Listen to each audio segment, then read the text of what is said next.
오늘 하나님께서 우리에게 주시는 말씀은 요한계시록 6장의 말씀입니다. 요한계시록 6장의 말씀 오늘 함께 은혜 나누도록 하겠습니다. 요한계시록 6장 전체의 내용을 함께 살필 거고요. 함께 합독할 때는 요한계시록 6장 15절에서 17절까지 말씀 함께 읽도록 하겠습니다. 지금 이쪽 우리 예배당에서는 이거 스피커가 이 모니터 2개가 나오는 거죠. 모니터 1개만 나오고 있는 건가요? 이거를 이쪽으로 회중석으로 돌려놓으면 이쪽 현장 예배 드리시는 분들이 조금 더 잘 들을 수 있지 않을까요? 네. 이쪽으로 이렇게 돌리고 지금 가정 예배들은 괜찮게 나오고 있는 중이고요. 예, 감사합니다. 현장에서는 지금 스피커가 작동을 안 하고 있어서 현장 예배 드리시는 분들 위해서 조금 스피커 위치를 조정을 했습니다. 우리 요한계시록 6장 15절에서 17절 찾으신 분들은 잘 일어나셔서 함께 세 절의 말씀 합독하도록 하겠습니다. 함께 읽습니다. 시작. 그러자 땅의 왕들과 고관들과 장군들과 부자들과 세도가들과 노예들과 자유인들이 동굴과 산의 바위들 틈에 숨어서 산과 바위를 향하여 말하였습니다. 우리 위에 무너져 내려서 보좌에 앉으신 분의 얼굴과 어린 양의 진노로부터 우리를 숨겨다오. 그들이 진노를 받을 큰 날이 이르렀다. 누가 이것을 버티어낼 수 있겠느냐. 아멘. 자리에 앉아주시고요. 조금 열악하긴 하지만 좀 들리십니까? 괜찮으셔요? 네, 조금 이해를 해주시고 오늘 함께 말씀에 좀 더 귀를 기울였으면 좋겠습니다. 평소에는 막 소리가 원체 잘 나오니까 귀를 잘 안 기울이셨다가 오늘 더 귀를 잘 기울이실 수 있는 그런 시간이 되시기를 바랍니다. 좀 정신이 없다 보니까 오래간만에 또 성찬식을 하다 보니까 광고를 말씀을 안 드렸어요. 광고 간단하게 말씀드리고 말씀 나누겠습니다. 오늘이 2019년, 2020년 라이프팀 마지막 모임입니다. 여러분들 또 여름이 이제 시작이 되는데요. 여름 시작되기 전에 방학 시작되기 전 마지막 라이프팀 모임 잘 가져주시기를 부탁을 드리고요. 2달 반 동안 또 즐거운 방학 함께 가지신 후에 9월달 또 라이프팀 모임으로 함께 돌아오도록 하겠습니다. 지난 한 주 동안 저는 컬프사이드 신방을 하면서 많은 성도님들 그동안 코로나 사태가 시작되고 거의 한 번도 뵙지 못한 성도님들도 많이 만나게 되어서 너무너무 반갑고 기쁜 마음이었는데요. 모쪼록 건강하게 잘 지내고 계시다가 또 다시 이곳에서 만나게 되는 또 함께 예배 드리게 되는 그런 날이 오게 되기를 바라고요. 또 컬프사이드 신방에 동참해 주신 우리 모든 성도님들께 진심으로 감사를 드립니다. 이번 주부터 청년부 수요 줌 모임에서는 오두막이라는 책을 함께 읽으면서 공부를 합니다. 여기 있는 우리 분들 중에 혹시 교재 신청하신 분이 있으시면 예배 마치고 뒤에서 교재를 픽업해 가시면 됩니다. 유스 2 수련회가 6월 25일에 진행이 됩니다. 우리 유스 부모님들 우리 아이들 잘 지도해 주시고 또 참여할 수 있도록 도와주셔서 유스 수련회가 풍성하게 잘 진행될 수 있도록 도와주시면 감사하겠습니다. 초등부도 이 VBS를 7월달 한 주 동안 진행을 하게 됩니다. 이를 위해서 또 우리 교사들, 전도사님들 열심히 잘 준비하고 있는데요. 기대하는 마음으로 우리 자녀들과 함께 부모님들 동참해 주시면 좋겠습니다. 우리 6월 생일 맞으신 분들 축하해 주시길 바라고요. 특별히 내일은 우리 이윤정 자매님 막내 아들 이태호의 돌입니다. 다른 생일들은 이제 보통 레코그나이즈를 해드리지 않는데요. 돌이기 때문에 조금 특별한 의미가 있다 생각이 되어서 내일 우리 이태호, 이윤정 자매님 막내 아들인데요. 함께 축하해 주셨으면 좋겠고요. 우리 함께 여기 모여있는 또 가정의 교회들과 현장 예배 참여하신 분들 여기 함께 있지는 않지만 우리 이윤정 자매 막내 아들 태호를 위해서 우리 함께 박수하도록 하겠습니다. 돌 축하드립니다. 네, 다시 이 말씀으로 돌아가도록 하겠습니다. 요한계시록 6장 전체의 말씀 오늘 함께 나누도록 하겠습니다. 예수님은 이런 방식으로는 절대 오시지 않습니다. 그런데 저와 여러분들의 마음을 한번 점검해 본다는 의미에서 한 가지 실험을 해보도록 하겠습니다. 예수님이 오늘 밤 다시 오십니다. 만약 우리가 예배드리고 있는 이 시간 가브리엘 천사가 나타나서 이 메시지를 전한다면 예수님께서 오늘 밤 다시 오십니다. 정직하고 솔직하게 이야기해서 여러분들 마음 가운데 어떤 생각이 드십니까? 단도직입적으로 말해서 기쁘십니까? 아니면 아이코 아직은 안 되는데 라는 마음이 먼저 드십니까?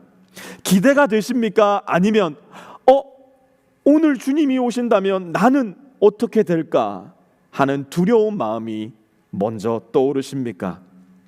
우리는 종말을 생각하면 종종 두려움과 공포심에 빠져드는 경우가 제법 많이 있는 것 같아요. 그런데 여러분, 사실 우리 그리스도인들은요, 예수 그리스도 안에 있는 자들이기 때문에 종말을 무서워하거나 두려워할 이유가 조금도 없는 사람들이라는 것을 우리는 잘 기억하고 있어야 돼요. 우리에게 있어서 종말이라는 것은 그야말로 이 세상이 끝이 나버리는 것이 아니라 새로운 인류를 향하여 하나님께서 새롭게 펼쳐주실 새로운 역사의 시작이라는 것을 우리는 또한 기억하고 있어야 됩니다. 그렇기 때문에 종말이라는 것을 생각할 때 저와 여러분 마음 가운데 가장 먼저 떠올라야 할 것은 기대와 기쁨의 마음일 거예요. 동시에 종말이라는 개념을 잘못 이용하여서 사람들의 마음에 공포심을 조장하고 이러한 공포심을 종교적인 열심이나 종교적인 추종으로 뒤바꾸려고 하는 거짓 선생들과 거짓 가르침들 역시도 조심해야 합니다. 그러기 위해서 우리는 하나님께서 계획하시고 또한 우리에게 알려주시고 앞으로 실행하게 되실 종말의 시간들을 하나님의 말씀을 통해서 올바로 배우고 알고 그 말씀에 두 발을 디딘 채 종말을 기대하며 기다리며 살아가야 할 필요가 있을 거예요.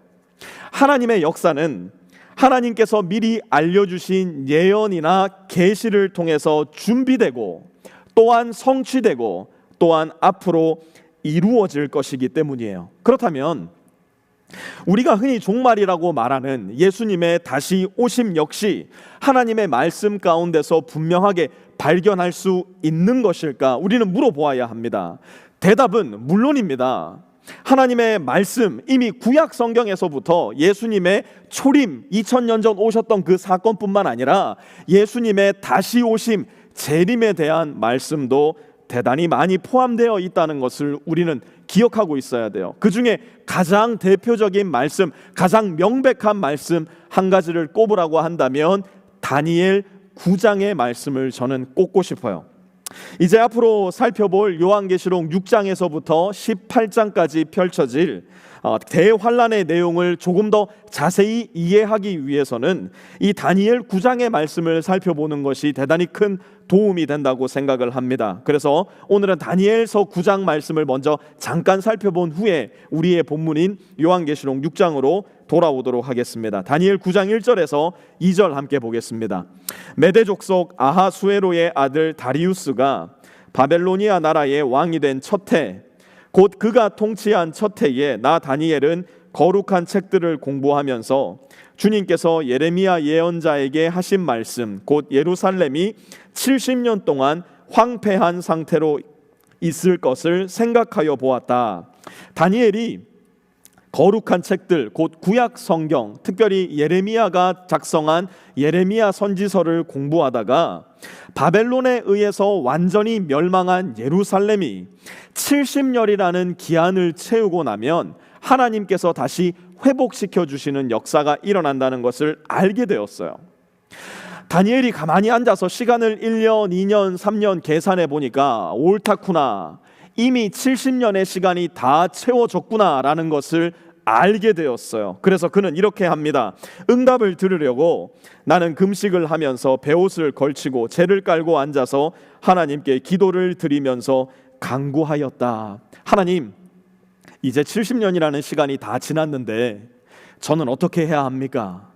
우리 민족들을 어떻게 해야 합니까? 하나님 가르쳐 주십시오. 다니엘은 금식하며 기도하기 시작했어요. 그러자 이 일이 일어납니다. 내가 아직 아뢰어 기도하면서 나의 죄와 이 백성 이스라엘의 죄를 자백하고 나의 하나님의 거룩한 산 성전을 다시 회복시켜 주시기를 주 나의 하나님께 간구할 때에 내가 이렇게 기도드리면서 아랠 때에 지난번에 환상에서 본 가브리엘이 내가 있는 곳으로 급히 날아왔다. 저녁 제사를 드릴 때였다. 그가 여전히 기도하고 있었던 그때에 가브리엘 천사가 다니엘에게로 날아옵니다. 그리고 이제 앞으로 일어날 일에 대한 계시를 더 자세하게 다니엘에게 펼쳐줍니다. 그 내용이 뭐냐? 24절 보세요. 하나님께서 너의 백성과 거룩한 도성에 71회의 기한을 정하셨다. 이 기간이 지나가야 반역이 그치고 죄가 끝나고 속죄가 이루어지고 하나님이 영원한 의를 세우시고 환상에서 보이신 것과 예언의 말씀을 이루시고 가장 거룩한 곳에 기름을 부으며 거룩하게 구별하실 것이다. 하나님께서 다니엘에게 계시를 하나 보여주시는데요, 71회의 기한을 정하셨다라는 말씀을 다니엘에게 전하여 주십니다.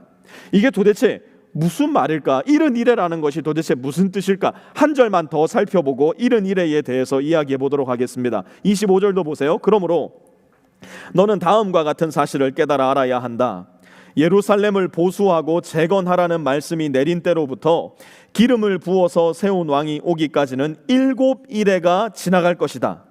그리고 62일회 동안 예루살렘이 재건되어서 거리와 성곽이 완성될 것이나 이 기간은 괴로운 기간일 것이다. 자, 이 말씀을 이해하기 위해서 우리가 먼저 알아야 할 것은 이스라엘 사람들이 가지고 있는 대단히 특징적인 숫자를 살펴보아야 합니다. 이스라엘 사람들은 여러분들 잘 아시다시피 숫자 7을 유독 좋아했던 민족입니다. 지금도 마찬가지죠. 그리고 이 7이라는 숫자를 한 단위와 한 개념으로 묶어서 이해하는 경향이 있었습니다. 얘가 그다지 적절치는 않지만 우리가 연필을 이야기할 때 한 다스라고 하고 도넛을 이야기할 때 한 더즌이라고 한 개념으로 이야기하는 것과도 같은 개념입니다. 만약 이 7이라는 숫자가 시간이라는 개념을 만나면 이스라엘 사람들은 보통 어떻게 이해를 했느냐? 7년이라는 단위를 지금 이야기하고 있구나라고 자연스럽게 받아들였었습니다. 그건 다니엘도 마찬가지였어요. 그래서 가브리엘 천사가 다니엘에게 와서 71회의 기한을 정하셨다라는 말씀을 주셨을 때 7년이라는 시간이 70번을 지나가야 하는 기한을 정하셨구나, 다니엘은 틀림없이 이해했을 겁니다. 그런데 25절에 가서 보면 이 71회가 조금 더 세분화되어서 나뉘어집니다. 먼저 예루살렘을 보수하고 재건하라는 말씀이 내린 때로부터 기름을 부어서 세운 왕이 오기까지는 몇 일회가 지나야 된다고요? 7일회와 62일회가 지나가야 한다, 하나님이 말씀하셨어요. 여러분, 우리가 얼마 전 느헤미야를 함께 공부할 때 살펴보았지만 BC 444년 혹은 445년에 느헤미야는 아닥사스다 왕의 명을 받고 예루살렘으로 돌아와서 예루살렘 성벽을 재건하고요, 예루살렘 도시를 정비하기 시작합니다. 그때로부터 시작해서 이 일이 마무리되기까지 7일에 곧 49년의 시간이 걸릴 것이라는 예언이 선언이 된 겁니다. 물론 우리가 공부했듯이 느헤미야는 예루살렘 성벽을 불과 52일 만에 재건해냅니다. 그러나 오랫동안 황폐한 채로 있었던 예루살렘 도시를 정비하고 재건해 나가는 일에는 그만큼 긴 시간이 걸릴 것이라는 하나님의 예언이었던 것이에요. 그리고 그로부터 다시 62일에 곧 434년의 시간이 흘렀을 때 무슨 일이 일어나느냐? 오늘 다니엘서를 보니까요, 기름을 부어서 세운 왕이 다시 이스라엘에 오게 될 텐데 이 왕에게 일어나는 일 중에 대단히 놀라운 사건이 예언이 됩니다. 그게 뭐냐? 26절 한번 보세요. 62일회가 지난 다음에 기름을 부어서 세운 왕이 부당하게 살해되고 아무도 그의 임무를 이어받지 못할 것이다. 다니엘 9장 26절에서 말씀하고 있는 이 기름을 부어서 세운 왕은 도대체 누구일까요? BC 444년 혹은 445년에서부터 유대력으로 69일회가 지났을 때, 곧 AD 32년 혹은 31년이 되었을 때 부당하게 살해되고 그 이후로는 그 누구도 왕의 이름을 이어받지 못하게 된 바로 이 부당하게 살해된 왕은 도대체 누구일까요? 다니엘은 알지 못하는 바를 하나님으로부터 받아 기록을 하였지만 우리는 그 왕이 다름 아닌 예수 그리스도라는 사실을 잘 알고 있어요. 다니엘은 이렇듯 예수 그리스도께서 오실 것과 죽으실 것을 대단히 정확한 시간에 따라 계시를 받았던 겁니다. 그런데 아직 그가 받은 계시는 끝나지 않았어요. 우리 시대에도 여전히 끝나지 않은 다니엘의 계시가 한 가지 남아 있으니 그것이 무엇이냐면 곧 한 일에 곧 7년의 시간이 여전히 남아 있다라는 사실이에요. 27절 한번 보십시오. 그 대신에 성전의 가장 높은 곳에 흉측한 우상을 세울 것인데 그것을 거기에 세운 사람이 하나님이 정하신 끝날을 맞이할 때까지 그것이 거기에 서 있을 것이다. 이제 마지막 남은 한 일의 시간 동안 무슨 일이 일어날 것인가 다니엘은 예언하는데요. 성전의 가장 높은 곳에 흉측한 우상이 세워질 것이래요. 그리고 하나님께서 정하신 마지막 끝날까지 그 우상은 거기에 서 있을 것이다. 다니엘은 예언합니다. 그런데 여러분, 이 말씀은요, 예수님께서 하셨던 말씀과 꼭 같은 말씀입니다. 마태복음 24장 15절 함께 보십시오. 그러므로 너희는 예언자 다니엘이 말한 바 황폐하게 하는 가증스러운 물건이 거룩한 곳에 서 있는 것을 보거든 종말에 일어날 일이 무엇입니까 주님? 제자들이 물었어요. 그러자 제자들에게 예수님이 말씀하세요. 너희는 다니엘이 예언한 그 말씀을 기억하지 못하느냐, 이해하지 못하느냐? 황폐하게 하는 가증스러운 물건이 그곳에 서 있는 것을 보거든. 그때 무슨 일이 일어난다고요? 마지막 끝날 다니엘이 받았던 계시, 마지막 남은 한 일의 끝날의 사건이 일어나게 될 것임을 예수님이 예고하고 계신 거예요. 이제 우리가 오늘부터 함께 공부하게 될 요한계시록 6장에서부터 18장까지의 내용은 이 한 일에 7년 동안의 시간에 돋보기를 들이대고 그 시간에 무슨 일이 일어날 것인가 하는 것을 하나하나 우리에게 펼쳐 보여주는 말씀입니다. 이제 다시 우리의 본문 요한계시록 6장으로 돌아와서 과연 이 마지막 7년 동안의 대환란 시기에 무슨 일이 일어날 것인가, 또한 이 대환란을 우리가 성경 말씀을 통해 보면서 알게 되는 하나님은 누구이신가 함께 공부해보는 시간을 가지려고 합니다. 첫 번째로, 대환란 때는 적 그리스도의 출현이 있을 겁니다. 적 그리스도의 출현이 대환란 때는 반드시 있을 거예요. 요한계시록 6장 1절에서 2절 함께 봅니다. 나는 그 어린 양이 그 7 봉인 가운데 하나를 떼는 것을 보았습니다. 그리고 나는 내 생물 가운데 하나가 우레 같은 소리로 오너라 하고 말하는 것을 들었습니다. 그리고 내가 보니 흰말 한 마리가 있는데 그 위에 탄 사람은 활을 가지고 있었습니다. 그는 면류관을 쓰고 있는데 그는 이기면서 나아가고 이기려고 나아갔습니다. 먼저 흰말을 탄 사람이 등장을 합니다. 성경 문화에 깊이 영향을 받은 서구권에서 만들어지는 소설이나 영화에 보면요, 꼭 착한 사람들에게 흰말을 태워줍니다. 그래서 그 착한 사람이 결국은 이기도록 영화나 소설들이 진행되는 것을 보게 됩니다. 왜 그런가? 요한계시록 19장에 보면 예수님이 다시 오실 때 흰말을 타고 오신다고 예언했기 때문이에요. 언뜻 보면요, 흰말을 탔다는 이유 때문에 오늘 6장 2절에 등장하는 흰말 탄 자가 예수님처럼 보이기도 하는 것이 사실이고요, 이 6장 2절의 흰말 탄 자를 예수님으로 해석하는 좋은 학자들도 많이 있는 것이 사실입니다. 그러나 이 문맥 안에서 예수님은 흰말을 타고 등장하시는 분이 아니라 6장 1절에 첫 번째 봉인을 떼는 어린 양으로 등장하기 때문에 이 흰말 탄 자를 예수님으로 해석하기에는 조금 무리가 있어요. 그렇다면 이 흰말 탄 자는 도대체 누구일까? 제가 한번 보여드리겠습니다. 사진 한번 띄워줘 보세요. 흰말 탄 자는 이런 사람이 흰말 탄 자예요. 알아보시겠습니까? 2절에 등장하는 흰말 탄 자는 누구를 가리키는 말이냐? 예수가 아님에도 불구하고 자기가 예수인 척하는 자들, 예수가 아님이 너무나도 명백함에도 불구하고 자기 자신도 자기가 예수가 아님을 너무나 분명하게 알매도 불구하고 사람들을 미혹하기 위해 예수인 척 하는 자들, 우리 대한민국에만 해도 예수 그리스도가 지금 50명이 넘는다고 하는데요.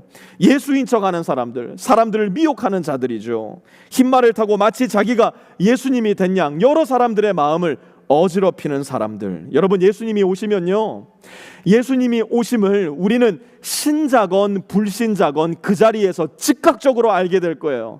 예수님의 오심은 저기 구석에서 남몰래 일어나는 일이 아니에요.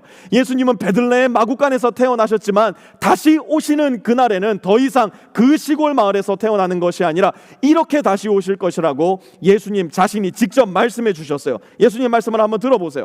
그들이 너희에게 보아라, 그리스도가 광야에 계신다 하고 말하더라도 너희는 나가지 말고, 그리스도가 골방에 계신다 하더라도 너희는 믿지 말아라.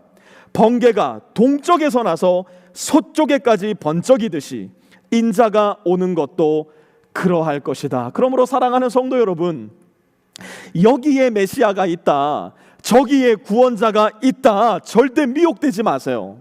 오늘 혹시라도 우연찮게 이 방송을 우리 신천지 교회에 나가시는 분들이 보게 된다면, 여러분, 거짓 흰말 탄 자 이만희를 하루빨리 도망쳐 나오셔야 됩니다. 예수님인 척하면서 자기의 영혼을 갉아먹고 많은 사람들의 영혼을 영원토록 멸망하게 하는 신천지에서 하루속히 나오셔야 돼요. 왜요? 흰말 탄 자는 그렇게 흰말을 타고 사람들을 미혹하는 자가 아니라, 진정한 흰말 탄 자 우리 주 예수 그리스도는 우리를 위하여 죽으셨고 우리를 위하여 부활하셨으며 다시 오시는 그날에는 번개가 동에서 서에서 한꺼번에 번쩍이듯이 모든 나라에서 모든 민족이 보게 될 우리의 진정한 구원자이시기 때문에 그래요. 전 지구적인 거짓 메시아의 출현, 전 지구적인 적 그리스도의 출현, 이것이 대환란 때 있을 첫 번째 특징이에요. 두 번째, 마지막 대환란 때에는 무슨 일이 일어나는가? 전 지구적인 전쟁의 출현이 있을 것이라 요한은 말합니다. 3절에서 4절 한번 보세요. 그 어린 양이 둘째 봉인을 뗄 때에 나는 둘째 생물이 오너라 하고 말하는 것을 들었습니다.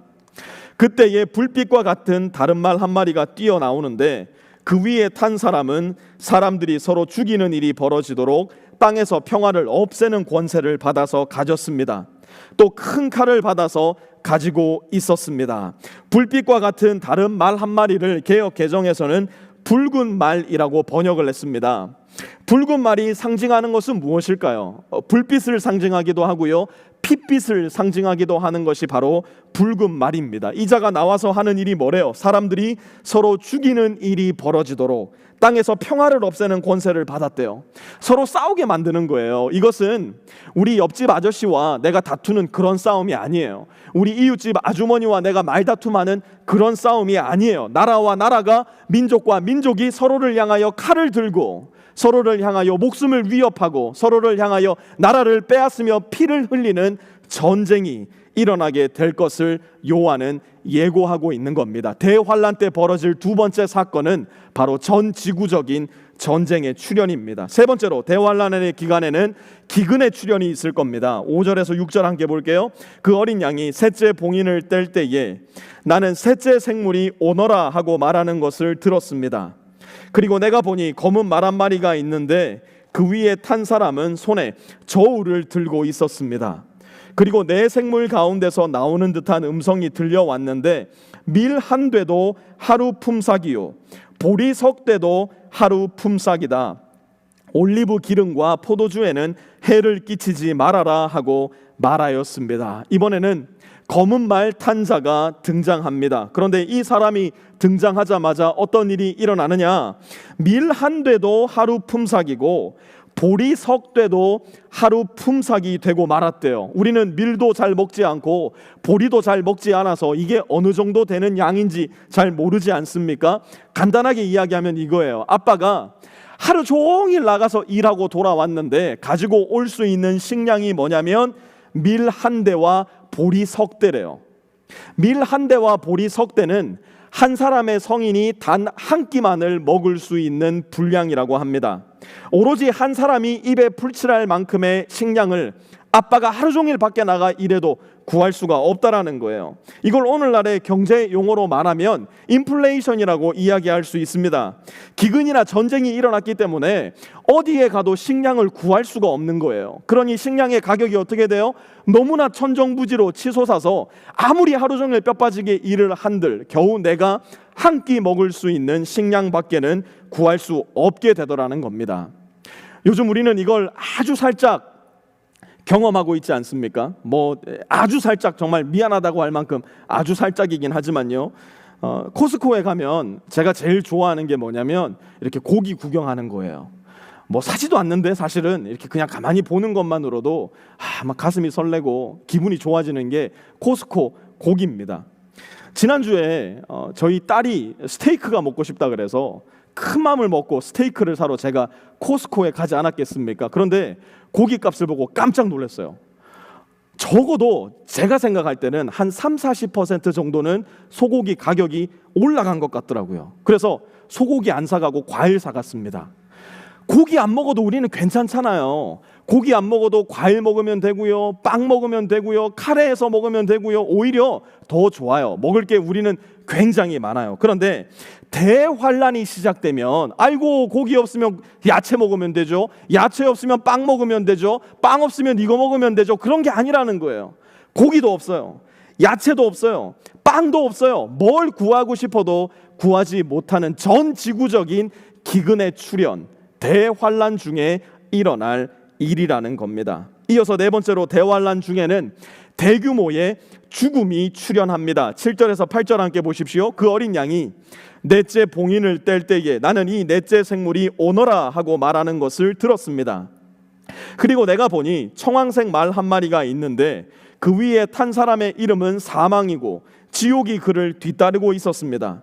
그들은 칼과 기근과 죽음과 들짐승으로서 4분의 1에 이르는 땅의 주민들을 멸하는 권세를 받아 가지고 있었습니다. 여러분 혹시 심장마비나 익사 등으로 갑자기 목숨을 잃어버리는 사람들을 보신 적이 있으십니까?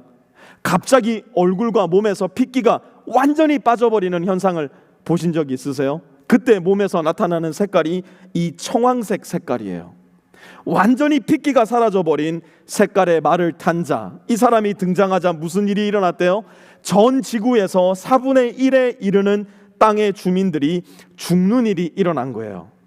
오늘 이 시점에서 구글을 한번 해보시면 전 세계 인구가 약 77억 명 정도로 나오고 있는데요. 이 중 4분의 1이면 약 20억 명의 어마어마한 전 세계적인 죽음이 대환란으로 인하여 시작되게 된다는 겁니다.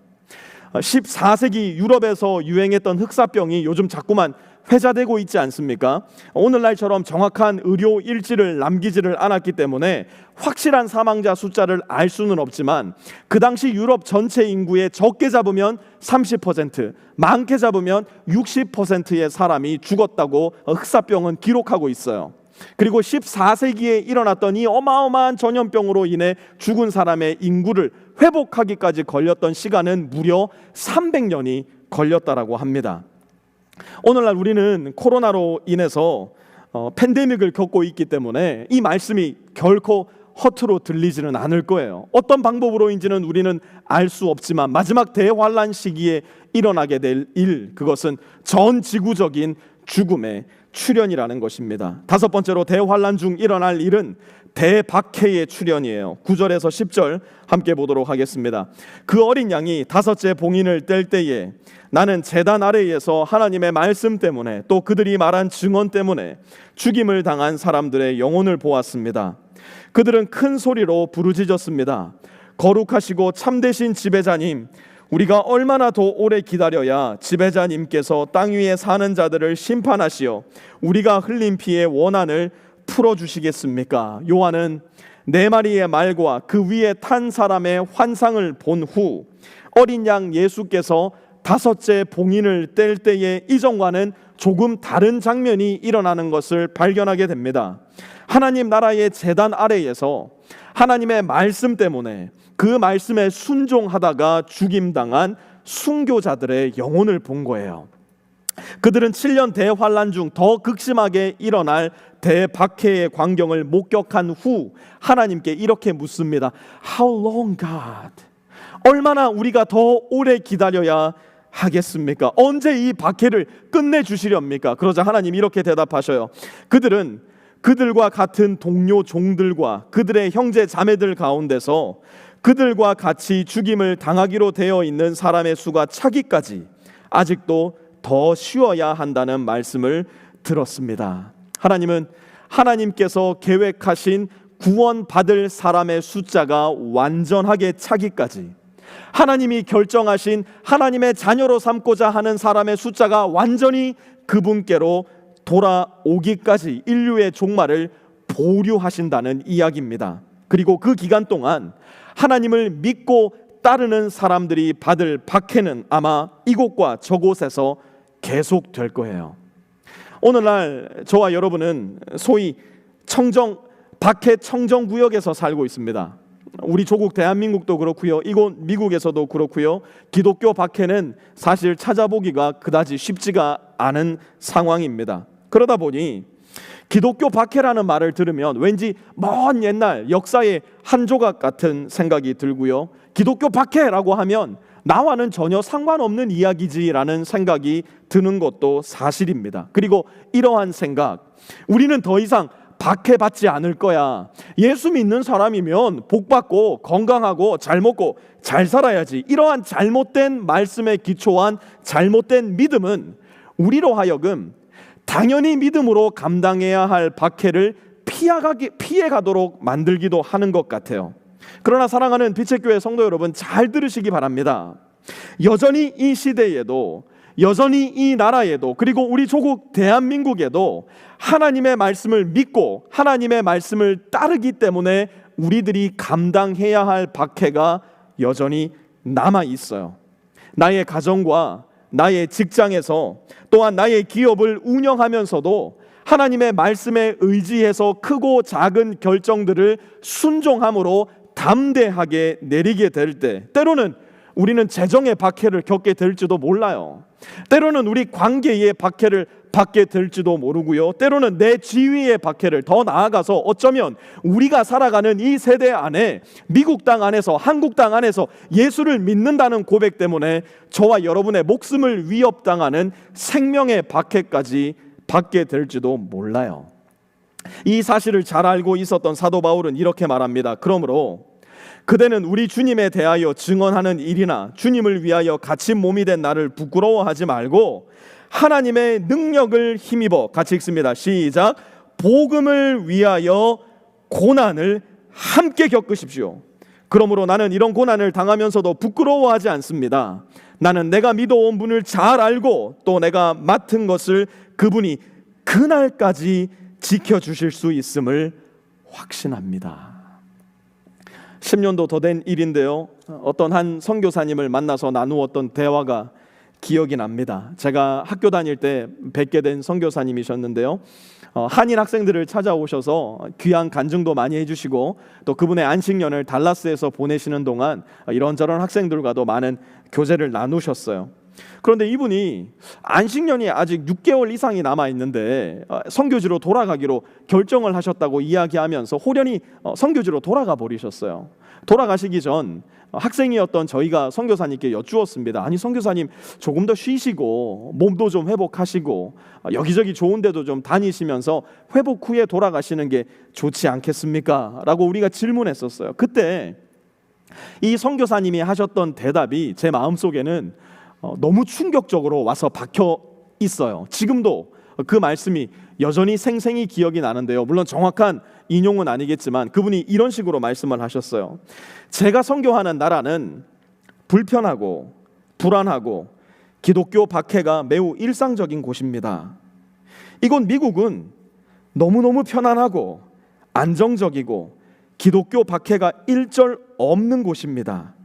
그런데 이상하게도 제가 선교하는 나라에서는 하나님이 너무나 가까이 계신 것 같은데 이곳 미국에서는 하나님이 너무 멀리 느껴집니다. 그래서 저는 하루빨리 선교지로 돌아가려고 합니다. 여러분, 박해가 없다고 해서 하나님을 멀리 느끼고 박해가 있다고 해서 하나님을 가까이 경험하는 것은 교리화될 수 없는 공식이에요.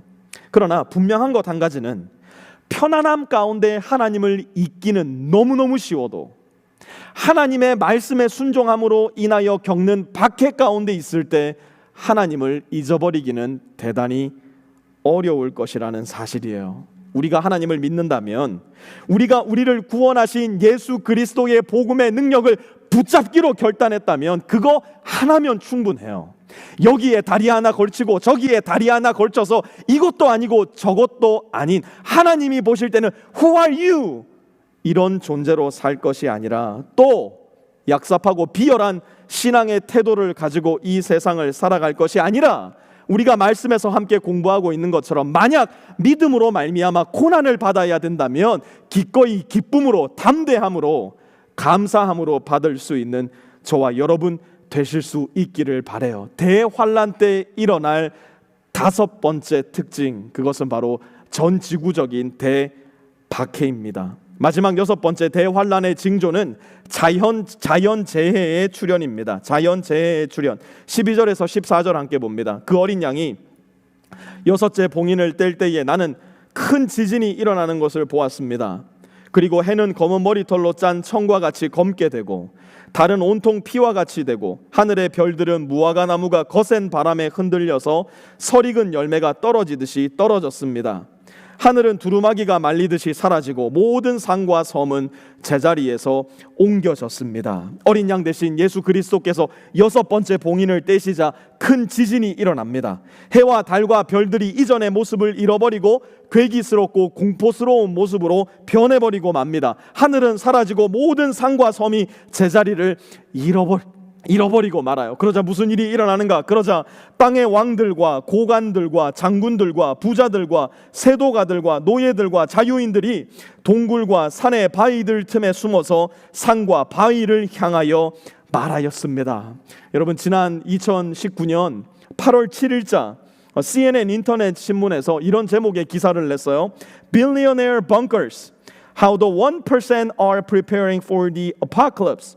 억만장자의 벙커, 상위 1%가 종말에 대비하는 법. 여기 실린 기사에 보니까요, 종말에 다가올 전 지구적인 환란, 기근, 자연재해, 전쟁 이런 것들에 견디기 위해서요, 전 세계에 흩어져 있는 억만장자들이 여기저기 지구 곳곳에다가 지하 벙커를 짓거나 지하 벙커들을 사들이고 있다는 기사였어요. 이 벙커의 시작 가격이 3,000 스퀘어풋 기준으로 약 1,750만 달러, 한국 돈으로는 약 200억 달러 정도가 한다고 합니다. 그런데 이런 벙커들이 뭐 전 세계적으로 호황을 누려서 살 수가 없다는 거예요. 그래서 계속 새로운 벙커를 짓고 또 짓고 있다라는 기사가 나왔었습니다.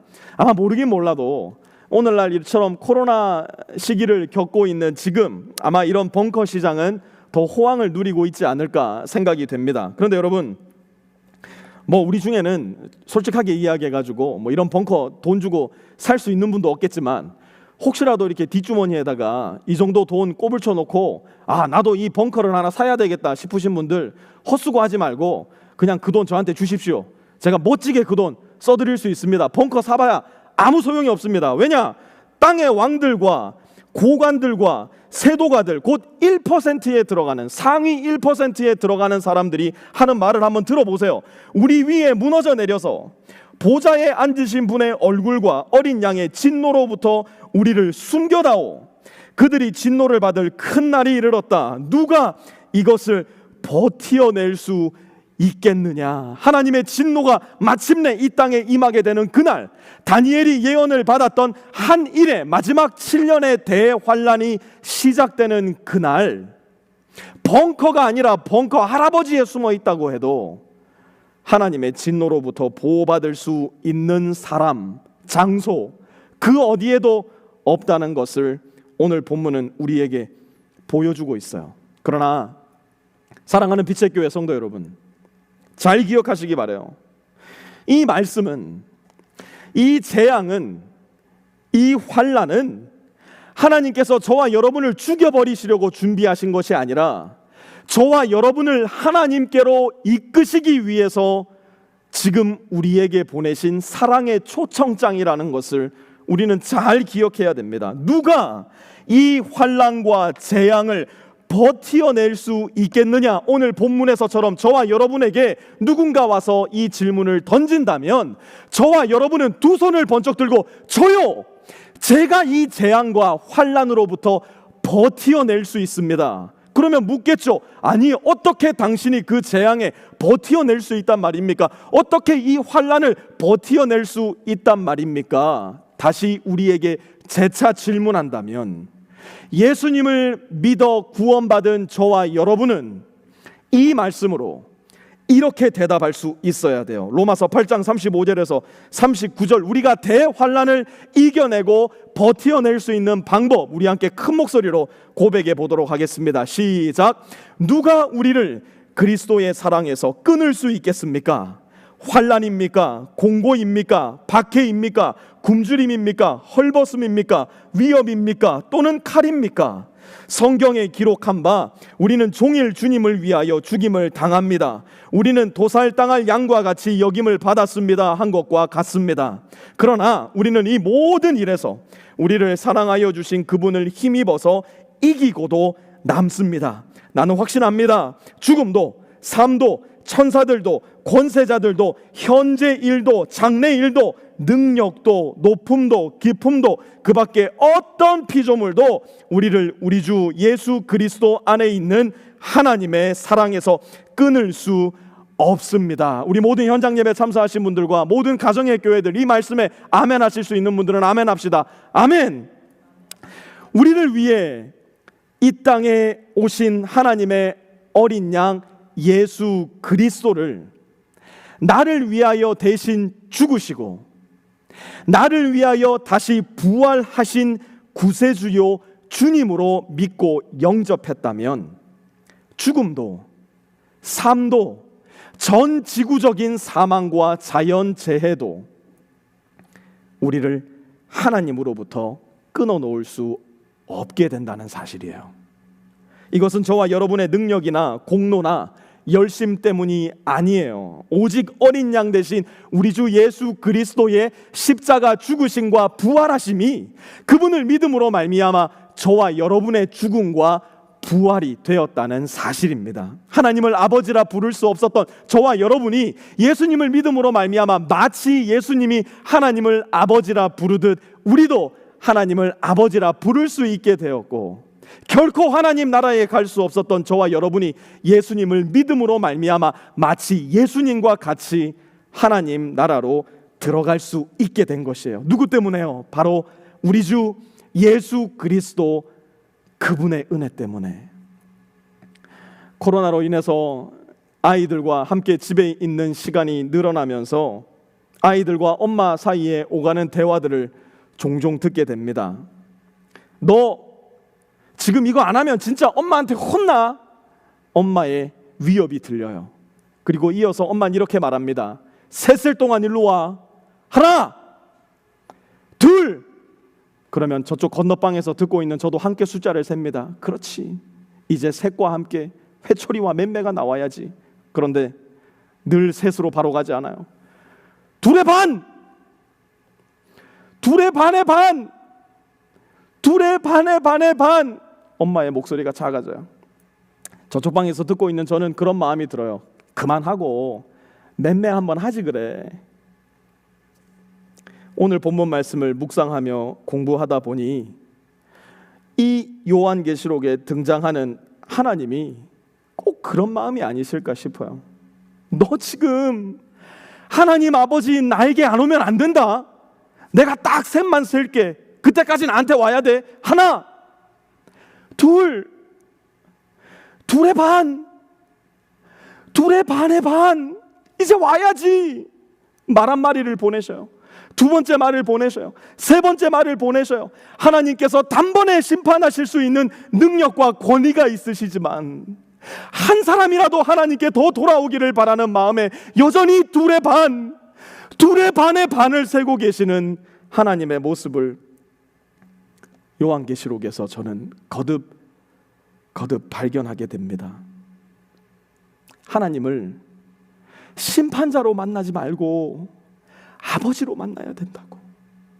하나님을 영원한 심판의 주로 만날 것이 아니라 나의 영생의 주로 만나야 된다고 하나님은 거듭 저와 여러분을 부르고 계신 거예요. 그러나 끝끝내 그 하나님을 거절하고 거부한다면 하나님은 끝끝내 우리의 결정을 존중하시고 하나님 아버지가 영원히 계시지 않는 그곳, 멸망에 가증한 것이 주인이 되어 다스릴 지옥으로 향하는 저와 여러분을 그대로 내버려 두실 수밖에 없을 거예요. 그러나 예수님을 통해서 우리에게 오신 우리의 하나님 아버지의 손을 굳게 붙잡는다면 그 어떤 것도 아닌 하나님께로만 내가 피하기 원합니다. 하나님만이 나의 피난처이십니다. 믿음으로 고백한다면 하나님은 끝끝내 우리를 구원하고 또 구원하셔서 마침내 하나님과 영원히 함께할 그곳, 영원한 생명과 영원한 사랑이 있는 천국으로 우리를 이끄실 거예요. 누가 봐도 머지 않은 이 마지막 때, 다른 것이 아니라 나를 위해 이 세상에 오시고 죽으시고 부활하시고 이제 곧 다시 오실 예수 그리스도를 우리의 마음과 우리의 영혼과 우리의 정성을 다하여 믿음으로 말미암아 공포와 두려움과 절망으로 종말의 시대를 살아가는 것이 아니라 기쁨과 즐거움과 아멘 주 예수여 속히 오시옵소서 담대하게 고백함으로 살아갈 수 있는 우리 모든 빛의 교회 성도님들 되실 수 있기를 우리 구주 예수 그리스도의 이름으로 축원합니다.